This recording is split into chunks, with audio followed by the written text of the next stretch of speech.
সঙ্গীতাঙ্গনের পরিচিত মুখ মাইনুল আহসান নোবেলকে গ্রেপ্তার করা হয়েছে রাজধানীর ডেমরা এলাকা থেকে। পুলিশের ভাষ্য অনুযায়ী এক তরুণীকে দীর্ঘ 7 মাস একটি ফ্ল্যাটে আটকে রেখে যৌন সহিংসতা এবং শারীরিক নির্যাতনের অভিযোগ উঠেছে তার বিরুদ্ধে। ডেমরা থানার ইনচার্জ মাহমুদুর রহমান জানান, জাতীয় হেল্পলাইন 999-এ আসা ফোন কলে সাড়া দিয়ে পুলিশ সোমবার রাতে একটি বাড়িতে অভিযান চালায় এবং ভুক্তভোগী নারীকে উদ্ধার করে। একই অভিযানে নোবেলকেও আটক করা হয়।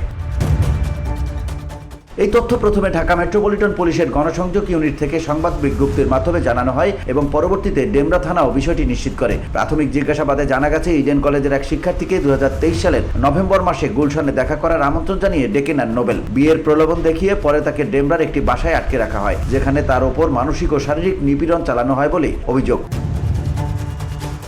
ওসি জানান, নোবেল অভিযুক্ত শিক্ষার্থীর সঙ্গে ঘটে যাওয়া ঘটনার বেশ কিছু ভিডিও নিজ মোবাইল ফোনে ধারণ করেন এবং সেগুলো ব্যবহার করে তাকে ভয়ভীতি ও চাপে রাখেন।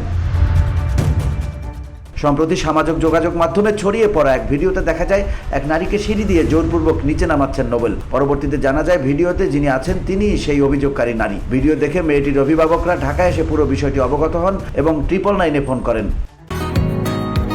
বসুন্ধরা, উত্তরা, বনশ্রী, কুড়িল ও বাড্ডা সহ রাজধানীর বিভিন্ন স্থানে অভিজাত ও অত্যাধুনিক মানের ফ্ল্যাট কেনার এক নির্ভরযোগ্য প্রতিষ্ঠান প্লেজেন্ট প্রপার্টিজ লিমিটেড।